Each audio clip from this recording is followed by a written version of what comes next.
Le duc d'York, 61 ans, s'est retiré de ses fonctions royales en 2019 à la suite d'une interview désastreuse de BBC Newsnight où il a abordé les allégations portées contre lui par Virginia Giuffre, anciennement Virginia Roberts. Dans une poursuite civile en cours intentée contre le royal à New York, Madame Giuffre affirme qu'Andrew l'a agressé sexuellement à 3 reprises en 2001. Le duc nie vigoureusement les allégations. Bien qu'il ne soit pas membre de la famille royale depuis 3 ans maintenant, Andrew a jusqu'à présent été autorisé à garder ses gardes du corps de la police financés par les contribuables. Cependant, le Daily Mail rapporte qu'un examen complet de la sécurité du prince est actuellement en cours par la police métropolitaine et le ministère de l'Intérieur. Cela survient après que le duc d'York a rendu tous les patronages royaux et les nominations militaires à la reine la semaine dernière. Une déclaration du palais de Buckingham a annoncé qu'Andrew n'utilisera plus le titre Son Altesse royale à titre officiel et qu'il combattra son affaire civile en cours en tant que citoyen privé. Le tabloïd rapporte que la sécurité d'Andrew coûte aux contribuables environ 2 à 3 millions de livres sterling par an.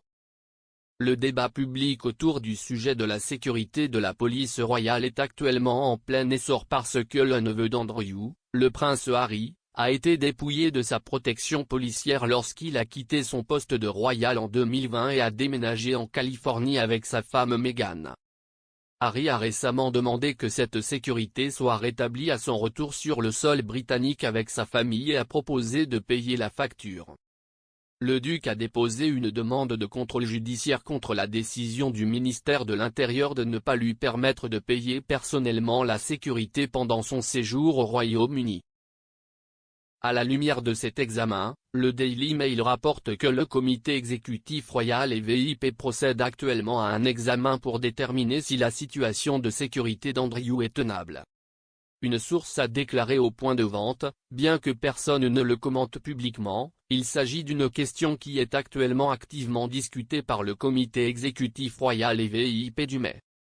La situation, en ce qui concerne Harry, est délicate et pourrait inciter à prendre une décision plus tôt que tard. Si Harry, qui n'est plus un membre de la famille royale, n'obtient pas de sécurité au Royaume-Uni, alors pourquoi Andrew devrait-il le faire? Le deuxième fils de la reine siège actuellement au 9e rang du trône et il réside au Royal Lodge sur le domaine de Queen's Windsor. Le duc bénéficiera toujours de la protection 24 heures sur 24 qui accompagne le fait de vivre à proximité d'une résidence royale. Cependant, selon les rapports, si est la sécurité qui l'accompagne loin du domaine qui sera en discussion. D'autres membres de la famille d'Andrew, dont ses 2 filles, la princesse Béatrice et la princesse Eugénie, et son ex-épouse Sarah, duchesse d'York, n'ont officiellement bénéficié d'aucune sécurité financée par les contribuables ces dernières années. Les frères et sœurs York ont payé leur propre sécurité privée pendant plus d'une décennie après avoir été dépouillés de leur protection policière 24 heures sur 24 lorsqu'une dispute a éclaté sur le coût annuel de 500 000 livres.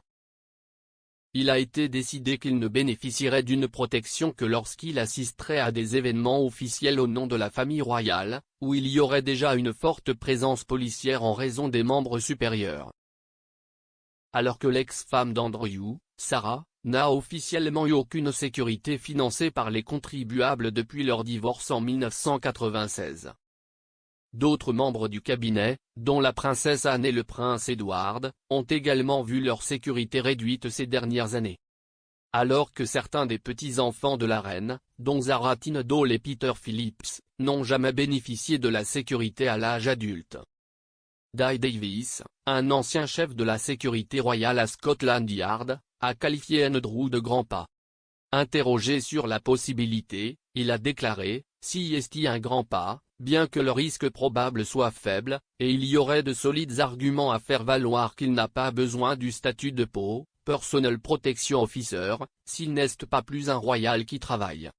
Ni la police métropolitaine ni un représentant d'Andrew n'ont voulu commenter lorsqu'ils ont été approchés.